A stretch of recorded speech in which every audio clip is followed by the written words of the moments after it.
কিছু সময় আমার সাথে একটু সময় দেন, একটু সহযোগিতা করুন। অল্প সময়, বেশি সময় নিব না, সংক্ষিপ্ত করে কিছু আলোচনা দিব।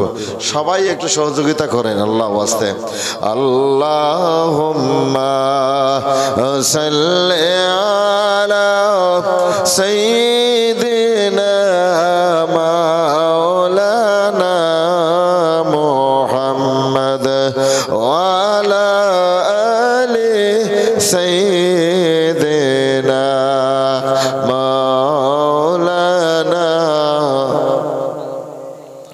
নবীজির শান উঁচু করলেন মহান প্রভু রব্বানা।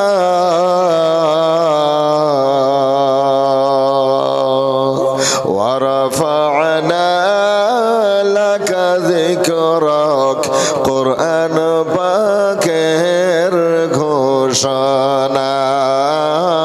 আল্লাহুম্মা জুরা সাল্লি আলা সাইয়্যিদিনা মাওলানা মুহাম্মদ ওয়া আলা আলি সাইয়্যিদিনা মাওলানা। आवाज दिए अल्लाह नबीजिर शान ऊंचो करलेन महान प्रभु रब्बाना।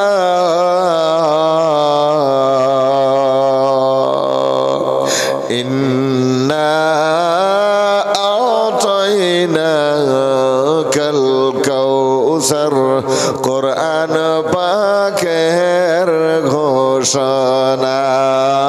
अल्लाहुम्मा सल्ली अला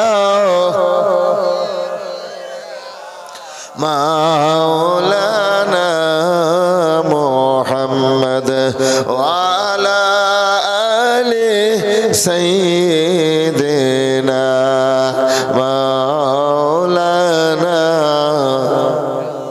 নবীজির শান উঁচু করলেন স্বয়ং প্রভু রব্বানা।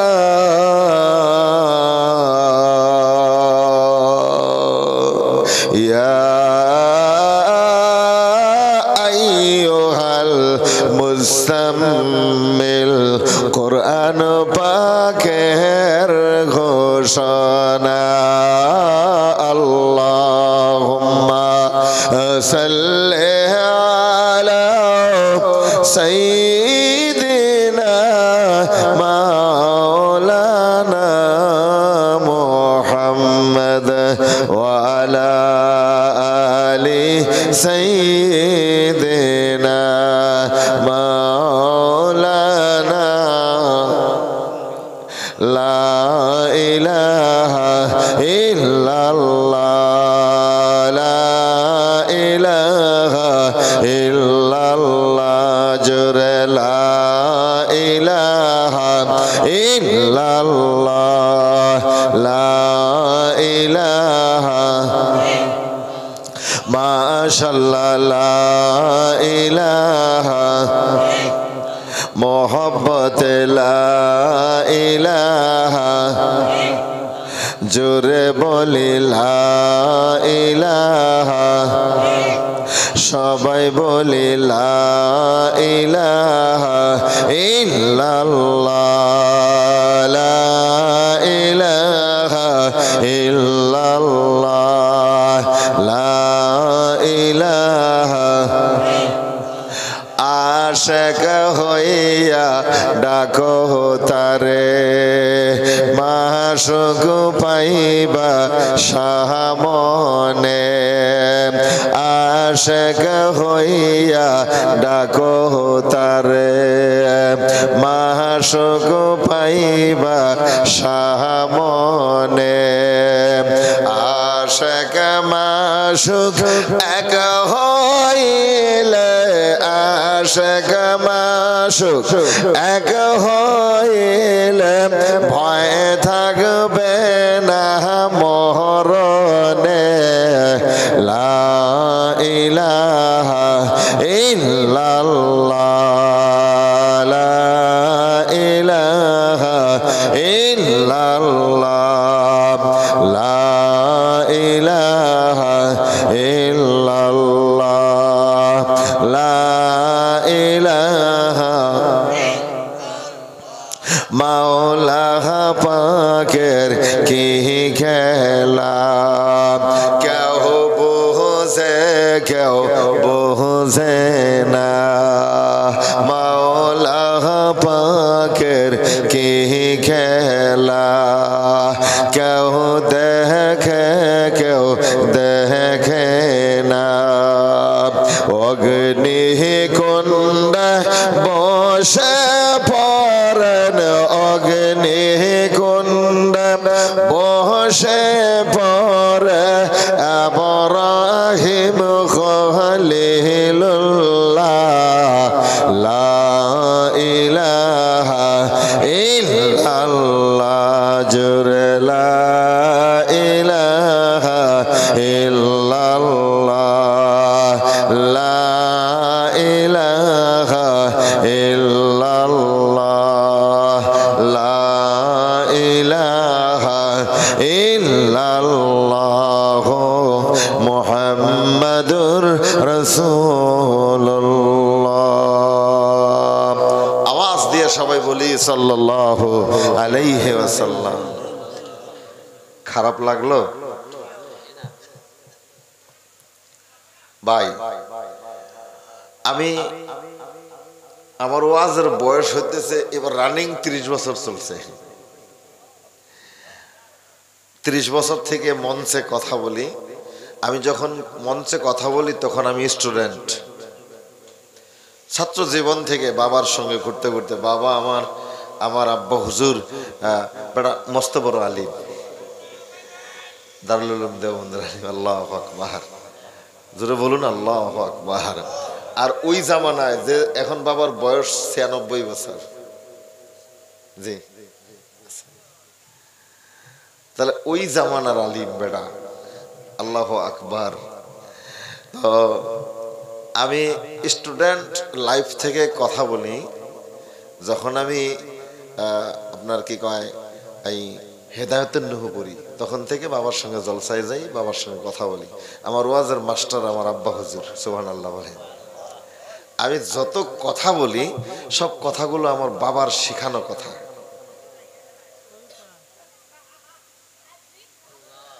তো এই 30 বছরের মধ্যে আমি এত মানুষের মধ্যে কথা বলি নাই আজকে যত মানুষের মধ্যে কথা বলতেছি আলহামদুলিল্লাহ সবাই আওয়াজ দিয়ে বলি আলহামদুলিল্লাহ আল্লাহ পাকের মহান দরবারে শুকরিয়া তান আমার কথাগুলো বুঝেন আপনারা আমরা তো জঙ্গলে থাকি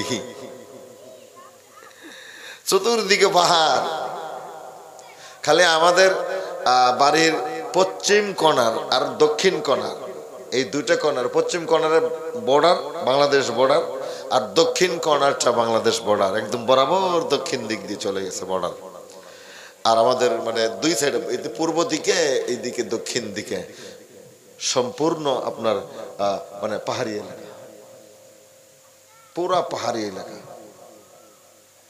জঙ্গল জঙ্গল বুঝেন না কাজিরাঙ্গার মতো জঙ্গল ওইখানে আমরা বসবাস করি জঙ্গলের মধ্যে মানে বক্তা কই পাবেন জঙ্গলে থাকে জীবজন্তু জানোয়ার বড় বড় ছোট থেকে শুরু করে বড় বড় জীবজন্তু জানোয়ার পর্যন্ত জঙ্গলে কি থাকে পাওয়া যায় তো যাই হোক তাদের মধ্যে আমি একজন তো আমার কথাগুলো যদি আপনারা বুঝেন তাহলে তো আলহামদুলিল্লাহ আল্লাহ পাকের দরবারে শুকরিয়া তান যে আল্লাহ সুবহানাহু ওয়া তাআলা আমাদিগকে মাদ্রাসা নবীজির বাড়ি এখন আপনাকে মাদ্রাসায় কি আছে সেটা আমি বুঝি না কারণ মাদ্রাসার জলসা তো জীবনে বহু করছি গতকালকেও জলসা করেছি ধুবড়িতে বিশিং চরে ব্রহ্মপুত্র পার হয়ে যাওয়া লাগে। তো গাড়ি ফুলবাড়িতে রেখে বিশিং নৌকা দিয়ে বিশিংয়ে গিয়ে জলসা করে আবার স্কুলে ক্লাস করছি, স্কুলে ঢুকছি। স্কুলে ফটো জানেন, ফটো দেওয়া লাগে। তো হেডমাস্টারকে ফটো দিয়ে হেডমাস্টারকে বলছি, বলে স্যার আমার একটু প্রোগ্রাম আছে, যাওয়া লাগবে। কয় যান। আসছি, আবার কালকে এখান থেকে গিয়ে আবার করা লাগবে। যার জন্য দূরের প্রোগ্রামগুলো আমি রাখি না, খুব কম রাখি, স্কুলের পেরেশানিতে রাখতে পারি না। তো যাই হোক, মাদ্রাসা নবীজির বাড়ি, আমরা যেখানে বসে আছি নবীজির বাড়ি নিয়ে আলোচনায় একটা জান্নাতি প্যান্ডেলের মধ্যে বসে আছি। সুবহানাল্লাহ বলেন, আওয়াজ দিয়ে বলি সুবহানাল্লাহ, আরো জোরে বলি সুবহানাল্লাহ। আল্লাহ পাকের দরবারে শুকরিয়া তান সবাই বলি আলহামদুলিল্লাহ। নবীজির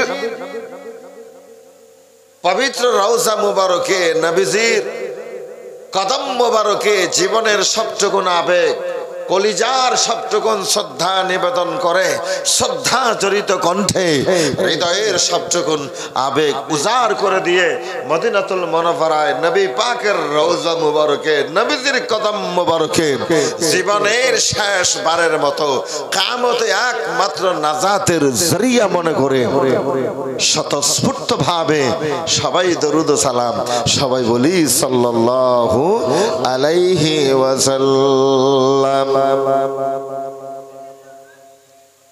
জঙ্গলে থাকি, হিংস্র জন্তু জানোয়ার জঙ্গলে বসবাস করে।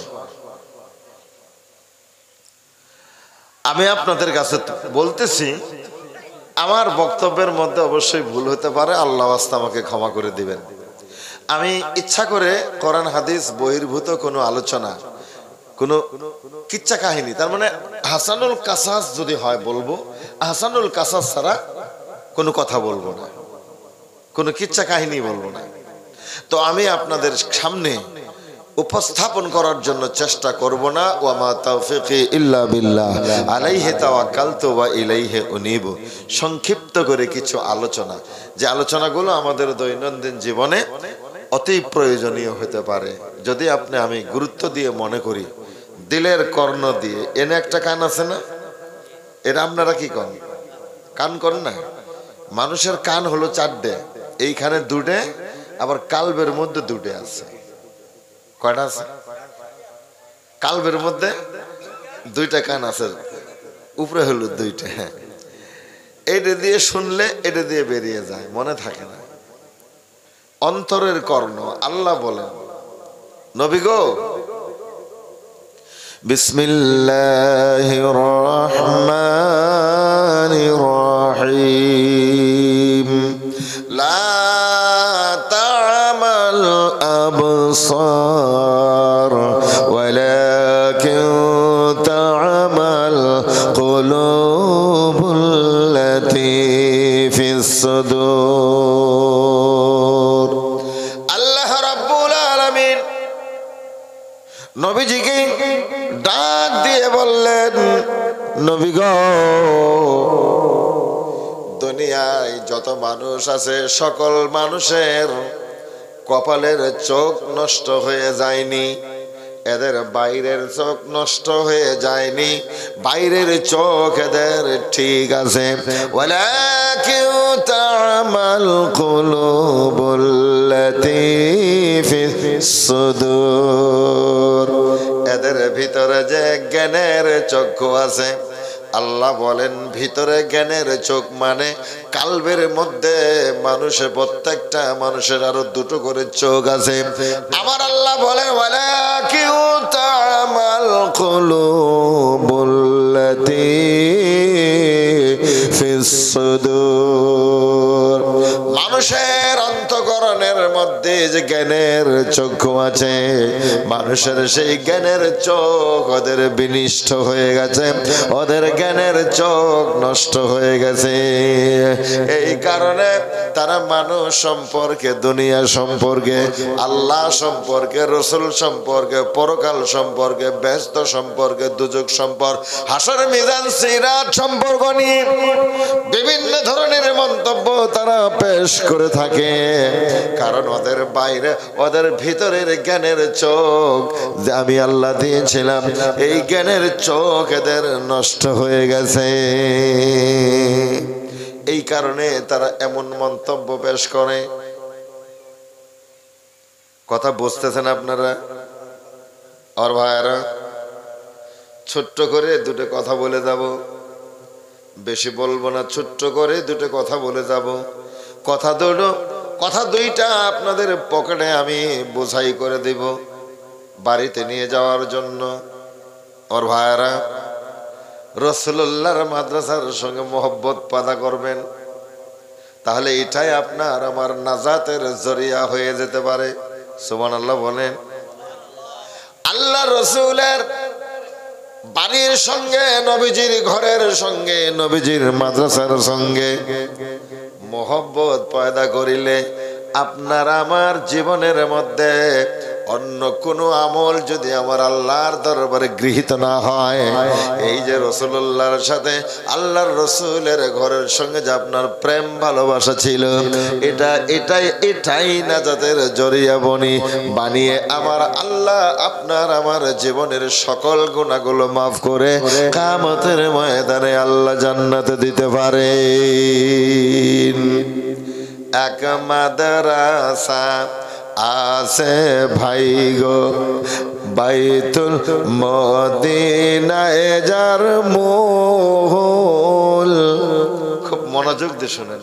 এক মাদ্রাসা আছে ভাই গো, মদিনায় যার মূল, ওই মাদ্রাসার সেক্রেটারি নবী মুহাম্মদ রাসূল।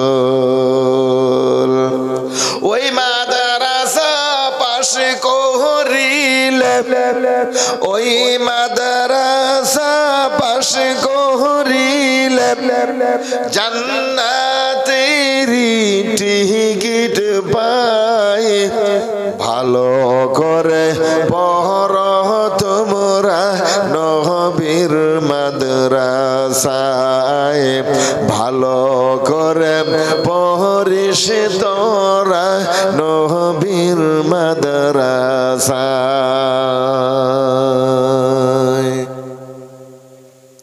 আমার ভাইয়ারা, এই জন্য বললাম দুটো জিনিস দিয়ে যাব। এই জিনিস দুটাকে, বস্তু দুটাকে হৃদয়ঙ্গম করে নেবেন। একটা হলো আল্লাহর রসুল মুহাম্মদুর রাসূলুল্লাহ সাল্লাল্লাহু আলাইহি ওয়াসাল্লাম ইন্তেকালের সময় আপনাকে মাদ্রাসাটা কি নাম কইছেন হুজুর? নামা বরঘাট ইসলামিয়া জালালিয়া হাফিজিয়া বানাত মাদ্রাসা। অনেক আগে হইছে মনে হয়, তাও 7 বছরের মতো। আলহামদুলিল্লাহ, তো অনেক দিনই হয়েছে, মোটামুটি 7 বছরের মতো হয়েছে মাদ্রাসা, এই বানাত মাদ্রাসাটা। তো এটা মোটামুটি সপ্তম বার্ষিকী যেটা ধর্মীয় অধিবেশনে আগত উলামায়ে হযরত এখানে এসে বক্তব্য রেখে গেলেন। ধর্মীয় মাহফিলের বাৎসরিক অধিবেশনের সম্মানীয় সভাপতি হুজুর এবং মঞ্চে উপবিষ্ট মুআজ্জাজ হযরত উলামায়ে কেরাম, সম্মানিত সুধী মণ্ডলী, দিনদার ইমানদার মুসলমান ভাইরা, অল্প সময়, বেশি সময় নিব না, কিন্তু কথা দুটো খুব গভীর মনোযোগ দিয়ে শোনার জন্য অনুরোধ রাখলাম। 1 নাম্বার কথা হলো, রাসূলুল্লাহ সাল্লাল্লাহু আলাইহি সাল্লাম দুনিয়া থেকে জাহেরি ভাবে বিদায় নেওয়ার আগের ঘটনা বলছি। আমার নবী, আপনার নবী ডাক দিয়ে বললেন, আলী রে, ও আলী। আলী বললেন লাব্বাইকা ওয়া সাদাইকা ইয়া রাসূলুল্লাহ। নবী গো,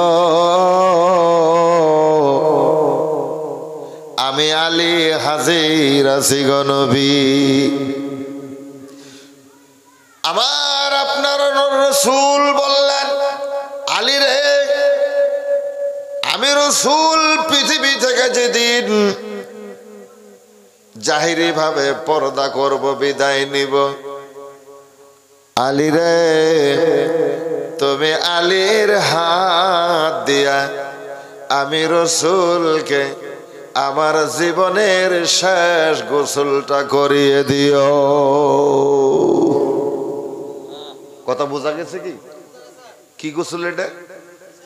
শেষ গোসল। তার মানে কোন জায়গায় করায়? মরার পরে।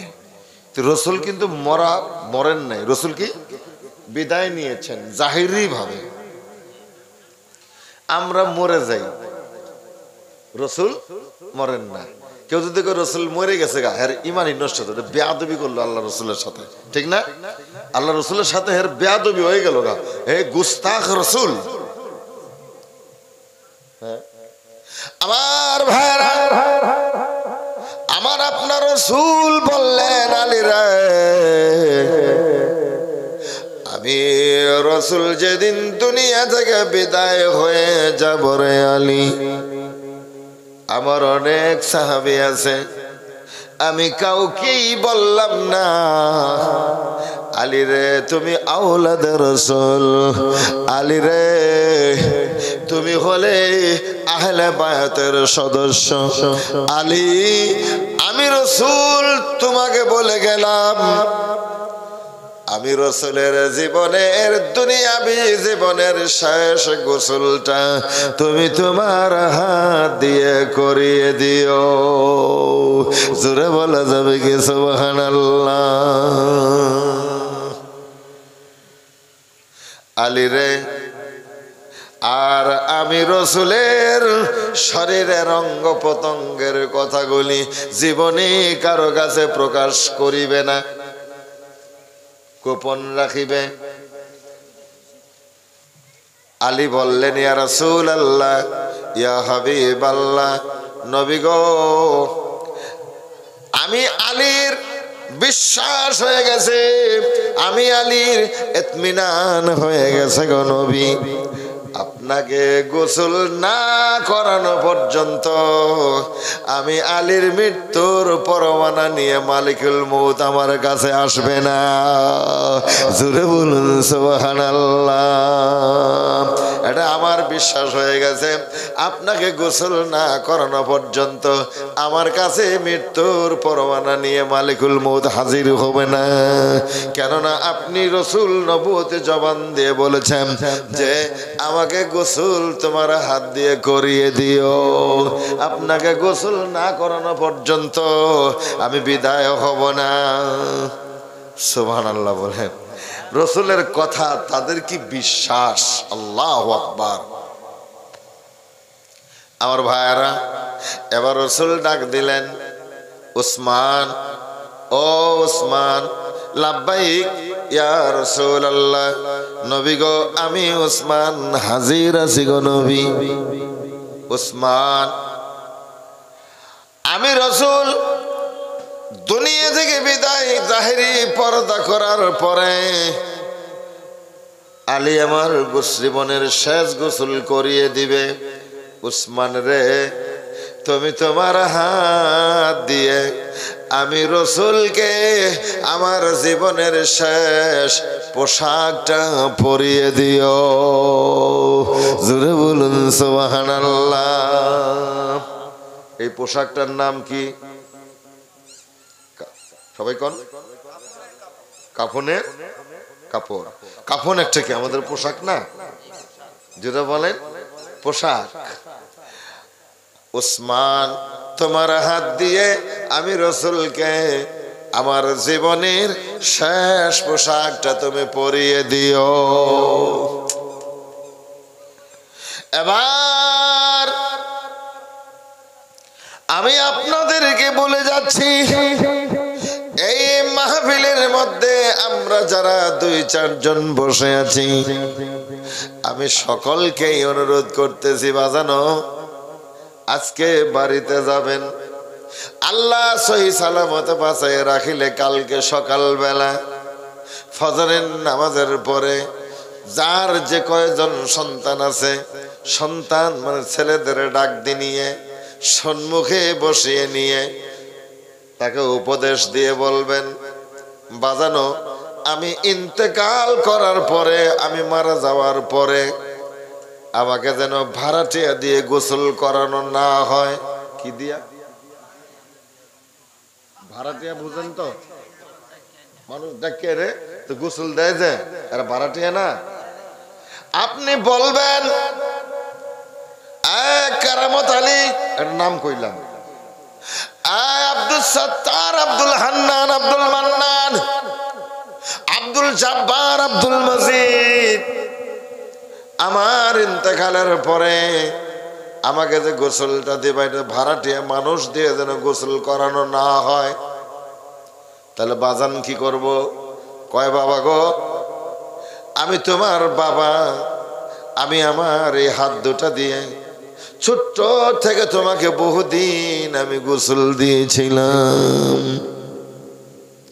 বাবারে, আমি যেদিন বিদায় হয়ে যাব, আমি যেদিন দুনিয়া থেকে বিদায় হয়ে যাব, তোমার কাছে বলে গেলাম, আমার জীবনের শেষ গোসলটা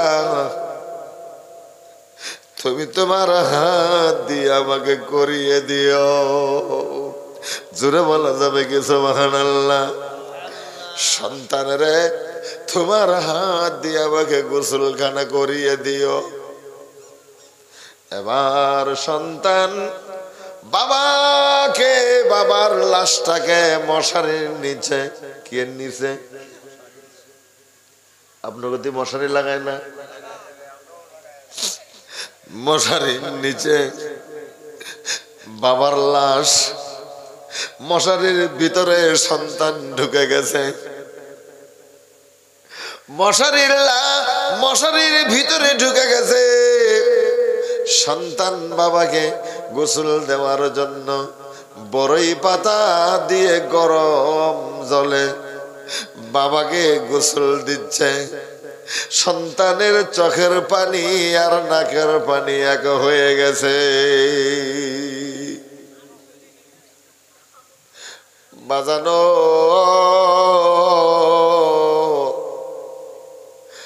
আমার আল্লাহ কয়, ও জিব্রাইল, জিব্রাইল তাকিয়ে দেখ, সন্তান বাবাকে গোসল দিচ্ছে আর তার চোখের পানিগুলো, চোখের পানি আর নাকের পানি একাকার হয়ে গেছে। এই ফেরেশতা আমার রহমতের দরিয়ায় জশ মেরে গেছে। আমি এই ক্রন্দনরত সন্তান যে বাবাকে গোসল দিচ্ছে, আর বাবার জীবনের সকল গুনাহগুলো আমি আল্লাহ মাফ করে দিলাম।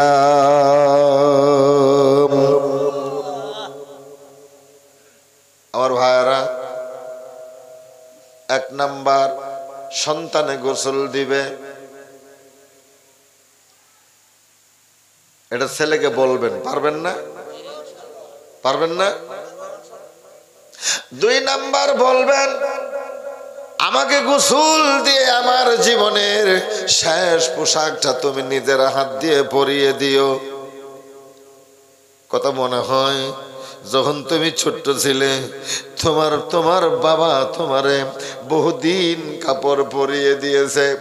বাবাই বলে, বাজানো তোমাকে বহুদিন আমি এই হাত দুটা দিয়ে পোশাক পরিয়ে দিয়েছি, উলঙ্গ করে রাখি নাই। আমি তোমারে প্যান্ট পরিয়ে দিয়েছি, গেঞ্জি গায়ে দিয়েছি। বাজানো, আজ আমি অসহায় হয়ে গেছি, মানুষে যেন আমাকে ভাড়াটিয়া মানুষে যেন কাফন না পরায়, তোমরা ভাই মিলিয়ে আমি বাবাকে কাফন পরিয়ে দিও। কটা হলো? 2টা হলো। 3 নাম্বার হলো, বাজান আমাকে কাফন পরিয়ে দিয়ে মাসফুন যখন হয়ে গেল, কাফন পরানো হয়ে গেছে, এরপরে আমি বাবার সিনা বরাবর দাঁড়িয়ে আমি বাবার জীবনের জানাজার শেষ নামাজটা তুমি আদায় করে দিও। জোরে বলা যাবে কি সুবহানাল্লাহ? আল্লাহ আল্লাহ আল্লাহ আল্লাহ আল্লাহ আল্লাহ আল্লাহ আল্লাহ লা ইলাহা ইল্লাল্লাহ আমার আল্লাহ আল্লাহ আল্লাহ লা ইলাহা ইল্লাল্লাহ। আপনার নূরে তাহার পয়দা, আপনার নূরে তামাম পয়দা করিলেন আল্লাহ।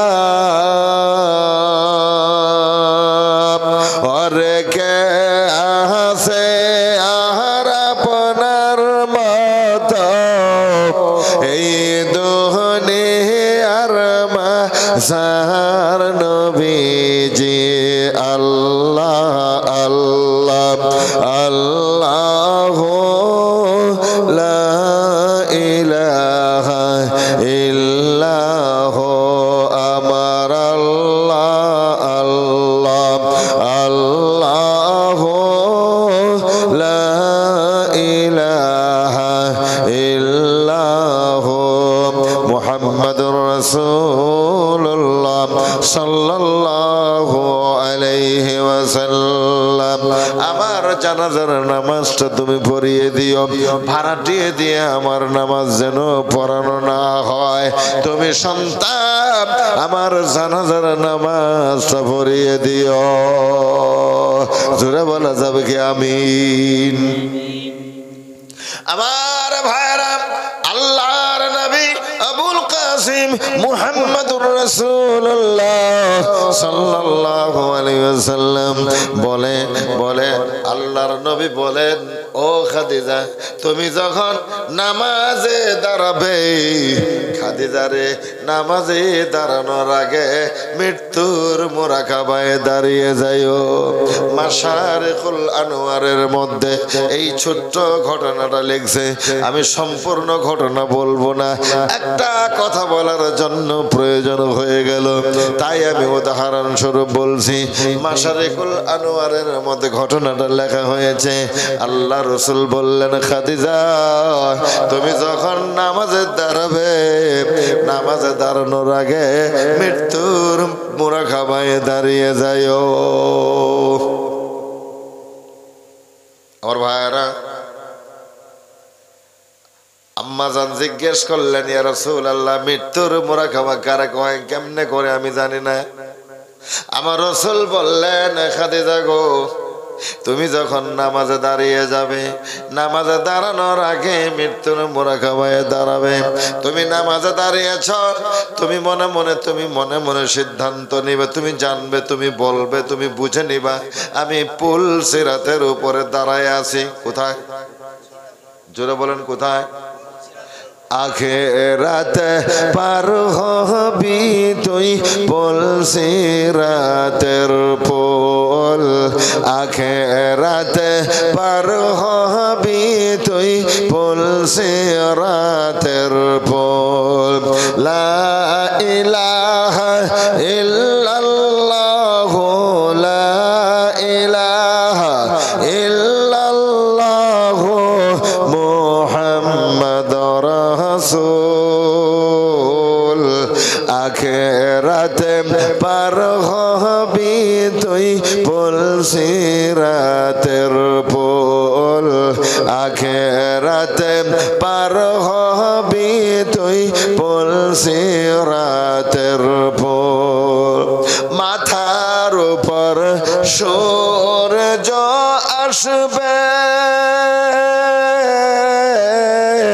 মাটি গলে তামা হবে, আর সেই দিন তোমায় কে বাঁচাবে, দিন তোমায় কে বাঁচাবে মুহাম্মদ রাসূল আখিরাত পার হবি তুই পুল সিরাতের পুল। কষ্ট হইল? নবীজি বলেন, খাদিজা তুমি যখন নামাজে দাঁড়াবে তুমি জানবে, তুমি বুঝবে আমি পুল সিরাতের উপরে দাঁড়িয়ে আছি। ডানে আমার আল্লাহর জান্নাত গুলো আছে, বামে আল্লাহর জাহান্নাম গুলো আছে। আমি পুল সিরাতের উপরে দাঁড়ানো, আমার পিছনে মালিকুল মউত প্রস্তুত হয়ে আছে হুকুমের আশায়। আমার সম্মুখে রব্বুল আলামিন স্বয়ং দাঁড়ানো। আমি আমার জীবনের শেষ নামাজটা আদায় করলাম, এটাই হয়তো আমার জীবনের শেষ নামাজ হয়ে যেতে পারে। নামাজের মুরাকাবায় তুমি নামাজের মুরাকাবা, মৃত্যুর মুরাকাবায় দাঁড়িয়ে আল্লাহু আকবার তাকবীর তাহরিমা বেদিয়ে নামাজ আদায় করিও। রাসূলুল্লাহ বলে চললেন, আম্মা জান খাদিজাতুল কুবরা রাদিয়াল্লাহু তাআলা আনহা। কি বাজার মানুষই ৩-৪ জন, তাও আবার ওঠা শুরু করলেন। বাবাই বসেন, আমি মুসাফির মানুষ, মুনাজাত দিয়ে দিই জানগা। মানুষই ৩ জন, তাও আবার উঠাউঠি শুরু করলেন। বয়েন, আপনারা কথা বলার জন্য বললেন কারণে আমি বললাম, নইলাম বলতাম না। আপনারা সবাই কইলেন যে কোন হুজুর 2 কথা শুনি, এই জন্যই আমি কথাগুলো বলতেছি। হয়তো আমার কথাগুলো আপনাকে খারাপ লাগতেছে, যার কারণে হয়তো মানে আরো মানুষ উঠতেইছে। তো যাই হোক, আলোচনা শেষের দিকেই। তো মানুষ যদি না থাকে আলোচনাটা শোনা মুকারে, এটা হলো মূল কথা, নিজেরও ভালো লাগে না। তো আমি আপনাদের কাছে এটাই একটা অনুরোধ রেখে যেতেছি। আমি অনেক দূরের মেহমান, বহু দূর, 10:30টায় বেরিয়েছি বাড়ি থেকে, এখানে 10:45 এসে পাইলাম। আল্লাহু আকবার, আল্লাহু আকবার বলেন। এত দূর আমাকে বাড়িতে, আমাকে বাড়ি মহেন্দ্রগঞ্জে, মানে আপনাকে এখানকার একটা সাথী হইতে তখন ঘরের মধ্যে কইলো, ঘরের মধ্যে বললো যে হেম বেটা মহেন্দ্রগঞ্জে গেছিল, মানকাচরে গেছিল না, মানকাচরে গেছিল। মানকাচর যেখানে গেছিল ওখান থেকে আরো 40 কিলোমিটার দক্ষিণ পশ্চিম কর্নারে গেলে পাওয়া যায় মহেন্দ্রগঞ্জ জায়গাটা। আমি অনেক দূরের মেহমান বাজান। কথা হয়তো অবশ্যই ইচ্ছা ছিল যে কিছু কথা, যদিও অনেক মানুষ অল্প কথা বলার জন্য ইচ্ছা ছিল, তো তথাপিও যদি মানে মানুষ 2-4 জন যদি উঠে জায়গা বক্তা করে খারাপ লাগে। কিন্তু একটা আলোচনা থেকে যখন মানুষ উঠে তখন বক্তার মনটা নষ্ট হয়ে যায়। তো যাই হোক, যে যাবার তো যাবেই, আর যে থাকার থাকবে। তো আমি কথা দুটো মানে এই জন্যই বলতেছিলাম যে আম্মা জান খাদিজা রাদিয়াল্লাহু তাআলা আনহা মানে মৃত্যুর মুরাকাবায় দাঁড়িয়ে খুব গভীর মনোযোগ দেন। কথা শেষ, বা উঠিস না ও বাজান, উঠিয়ে না, বসো, কথা শেষ, মুনাজাতটা দিয়ে যাও। দেখেন এখানে প্রত্যেকটা বাড়িতে মানুষ আছে, আছে না? প্রত্যেকটা বাড়িতে মানুষ আছে। আল্লাহ, এই যে বাজারে যতগুলো মানুষ আছে, এন থেকে যদি খালি মানে 50 জন মানুষ এসে যদি বইতো, তাও আল্লাহ রসুলের মাদ্রাসার সম্মানটা রক্ষা হতো। আমি যে একটা মেহমান অনেক দূরে থেকে আমাকে নিয়েছেন আপনারা, এটা একটা ইজ্জত আছে না, এটা মান সম্মান ইজ্জতটা রক্ষা হতো। তো যার কারণে হয়তো মক্কার হাজি হজ পায় না। তো যাই হোক, আল্লাহুম্মা আমিন। তো আমার ইচ্ছা ছিল, আমি আসছি আপনাদের দোয়া নেওয়ার জন্য, তো এবং ওই সুযোগে 2-4 কথা বলার জন্য। তো আম্মা জান খাদিজাতুল কুবরা রাদিয়াল্লাহু তাআলা আনহা মৃত্যুর মুরাকাবায় দাঁড়িয়ে কাঁদতে কাঁদতে যেন মানে অসুস্থ হয়ে গেলেন। ফাতিমা রাদিয়াল্লাহু তাআলা আনহা, ছোট্ট মানুষ, এসে বলতেছে, মা কেন কাঁদেন? অথচ উনি কিন্তু নামাজে। কেন কাঁদেন? মা কথা বলে না, আচ্ছা নামাজ থেকে কথা বলে না। তো এবার আম্মা জান গিয়ে আল্লাহ রসুলের কাছে বলতেছে, ইয়া রাসূলুল্লাহ, মা কাঁদতেছে, কি হইছে মার, কেন কান্দে? রসুল বাড়িতে আসলেন, আসার পরে বললেন, খাদিজা কেন কান্দো? খাদিজা বললেন, ইয়া রাসূলুল্লাহ, আমি খাদিজার জীবনে তেমন কোনো ভালো আমল নাই গো নবী। নবী গো, আমি খাদিজার জীবনে তেমন কোনো ভালো আমল নাই। ইয়া রাসূলুল্লাহ, ইয়া হাবিবাল্লাহ, নবী গো, আমি খাদিজাকে, কথাটা সংক্ষিপ্ত করে দিলাম, আসল কথাটা বললাম। আমি খাদিজাকে আপনার শরীরে মোবারকের মধ্যে যে জুব্বাটা আছে, রাসূলুল্লাহর জীবনে 3টা জুব্বা ছিল। 63 বছর বয়সে, 63 বছরের মধ্যে সুবহানাল্লাহ কইতে ইচ্ছা করলো না। এবার আপনার বাড়ির আলনার মধ্যে গিয়ে কাপড় গণেন গা কয় জোড়া আছে। কিন্তু আমার রাসূলের জিন্দেগির মধ্যে 3টা জুব্বা। এবার আম্মা জান মা খাদিজাতুল কুবরা রাদিয়াল্লাহু তাআলা আনহা বলেন, নবী গো, যেই জুব্বাটা গায়ে দিয়ে ওই যে গারে হীরার মধ্যে, ওটা কোনো মাদ্রাসা না, ওটা কোনো মসজিদ নয়, ওটা হলো গারে হীরা পর্বতের চূড়ার মধ্যে পাহাড়ের তৈরি করা, পাথরে তৈরি করা একটা গর্ত। এই গর্তের মধ্যে নবী গো, এই গর্তের মধ্যে 15 বছর 1 মাস 19টা দিন বসে বসে আমার আল্লাহর মুরাকাবা করেছেন। ওই সময় আপনার শরীরে যে জুব্বাটা ছিল, আমি খাদিজা যেদিন দুনিয়া থেকে বিদায় হয়ে যাব গো নবী, ওই জুব্বাটা দিয়ে আমি খাদিজাকে কাফন পরিয়ে কবরে দাফন করে দিবেন। জোরে বলুন সুবহানাল্লাহ। কথা সংক্ষিপ্ত করে দিলাম। আম্মাদান বলেন, আমার রাসূল বললেন, খাদিজা, আমার জুব্বা দিয়ে তোমার কাফন পরিয়ে দিলে তোমার কি লাভ হবে? খাদিজা বললেন, ইয়া রাসূলুল্লাহ, আপনার জুব্বা মোবারক যদি আমি খাদিজার কাফন হয়ে কবরে থাকে, নবী গো, ওই কবরে আমি খাদিজার কোনো ভয় থাকবে না। জোরে বলা যাবে কি সুবহানাল্লাহ। আমার রাসূল বললেন, খাদিজা মনজুর, ঠিক আছে, এবার বলো কেন কান্দো? এবার আম্মা জান খাদিজা বললেন, ইয়া রাসূলুল্লাহ, আমাকে যখন কবরে রাখবেন, সংক্ষিপ্ত করে দিলাম, ইয়া রাসূলুল্লাহ, আমাকে কবরে রাখার আগে আপনি কবরের মধ্যে নামবেন। সুবহানাল্লাহ বলেন। আপনি রহমাতুল লিল আলামিন কবরে নামবেন। এই কথাটাই জন্যই বললাম, আপনি আপনার সন্তানকে বলেন, বাজান, আমাকে যখন কবরে নামাবে, কাফন হয়ে গেছে, গোসল হয়ে গেছে, কাফন হয়ে গেছে, জানাজা হয়ে গেছে, এবার যে কবরে আমাকে লাশটা রাখবে, বাজান, তুমি আমাকে রাখার আগে তোমরা 2 ভাই 3 ভাই কবরে নামে যাইও। আল্লাহু আকবার বলেন। কবরে নামে যাইও, এটা রাসূলুল্লাহর সুন্নাত। জোরে বলুন সুবহানাল্লাহ। নিজের আত্মীয় সন্তান, বংশের রক্ত ব্লাড কানেকশন যাদের সন্তান, বাবা বলতেছে তুমি আমার কবরে নেমে যাও। কাজ করা হলো 4টে। সংক্ষিপ্ত করে বলে দিলাম, 4টে কাজের মধ্যে 4 ঘন্টা ওয়াজ করা যেত, তো সংক্ষিপ্ত করে কয়ে দিলাম এই 4টে কাজ। 1 নাম্বার সার্টিফিকেট, বাবাকে জীবনের শেষ গোসল। 2 নাম্বার বাবাকে কাফন পরিয়ে দেওয়া। 3 নাম্বার বাবার জানাজার নামাজ। 4 নাম্বার বাবাকে কবরে দাফন করার জন্য সন্তান কবরে নেমে হাত দিয়ে এমন করে ধরে না, লাশটাকে হাত দিয়ে ধরিয়ে কবরের মাটির মধ্যে শোয়ায়ে দিয়ে বিসমিল্লাহি, তারপরে কি কয়, বিসমিল্লাহি ওয়া আলা মিল্লাতি রাসূলিল্লাহ, এই দোয়াটা পড়িয়ে দিয়ে তুমি কবরের উপরে উঠে আসিও। আমার আল্লাহ কয়, সন্তানের কাছ থেকে এই বাবার হলো সফল বাবা। কি বাবা? জোরে বলেন, কি বাবা? আয় ফেরেশতারা সাক্ষী থেকে যান, আমার রহমতের দরিয়ার মধ্যে জশ পেরে গেছে। এই কবরে শায়িত যে বাবা কবরের মাটিতে শুয়ে পড়লো, এই বাবা হলো সফল বাবা। কেন? ফেরেশতারা জিজ্ঞেস করে, কেন আল্লাহ, কেমনে সফল?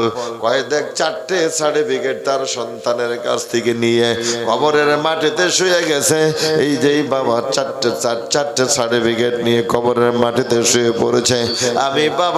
আমি আল্লাহ তারে মাফ করে দিলাম, আমি আল্লাহ তারে মাফ করে দিলাম, কারণ সন্তানের কাছ থেকে সে এই সার্টিফিকেট গুলো সংগ্রহ করেছে। সুবহানাল্লাহ বলেন। বাজান, এই জন্য বললাম 2টে কথা বলবো, নিয়ে যাবেন বাড়িতে, মনে থাকবে। মাদ্রাসার জলসায় এসে 2টে কথা নিয়ে গেলেন বাড়িতে, কি কথা? ছেলেদেরকে বলবেন, ঠিক আছে? এই যে কথা দুটো আপনাদের কাছে বললাম, আর মাদ্রাসাটার দিকে আপনারা লক্ষ্য রাখবেন, আপনারা লক্ষ্য রাখবেন মাদ্রাসাটার দিকে। এবং যদি মাদ্রাসার পক্ষ থেকে যদি মাদ্রাসার উপরে আপনারা যদি অসন্তুষ্ট নারাজ হয়ে থাকেন কি কারণে, তাহলে তাদেরকে নিয়ে বসে আলোচনা করবেন। কিন্তু এটা রাসূলুল্লাহর বাড়ি, রাসূলুল্লাহর বাড়ি নিয়ে সিনিমিনি খেলানো যাবে না, রাসূলুল্লাহর বাড়ি নিয়ে এমন করা যাবে না। এটা বাৎসরিক অধিবেশন, মেয়েরা হ্যাপস করছে তাই না? আরে ইস, কোরআন শরীফ মুখস্থ করে ফেলেছে। আল্লাহু আকবার, আল্লাহু আকবার বলে, আল্লাহু আকবার। দুটো মেয়ে কোরআন মুখস্থ করে ফেলেছে, তাদের দস্তরবন্দি করে দেওয়া হলো। ছেলে হইলে পাগড়ি বেঁধে দিতাম মাথার মধ্যে, মেয়ে কারণে তাকে বুরকা যায় নামাজ দিয়ে তাকে সম্মানে ভূষিত করে দেওয়া হলো হাফিজা। আল্লাহু আকবার বলেন, আল্লাহু আকবার। এটা একটা দান আপনাদের এখানে এই মাদ্রাসায় থেকে এরা তৈরি করে বের করে দিয়েছে, অথচ আপনারা সদল বলে এখানে আসতে পারলেন না। আপনাদের নজরে যদি কোনো ত্রুটি পরিলক্ষিত হয় তাহলে আপনারা তাদেরকে বলেন, তাদের নিয়ে বসেন, আলোচনা করেন, নাকি আলোচনার মর্মে আপনারা বস্তুগুলোর সমাধান করেন। কিন্তু এরকম কাজ করা যাবে না।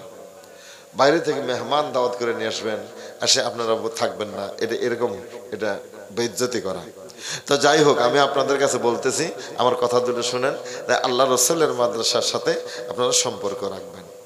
আল্লাহ রসুলের এরকম থেকে আসলো, বাজার থেকে যাইতেছে, ও আল্লাহু আকবার।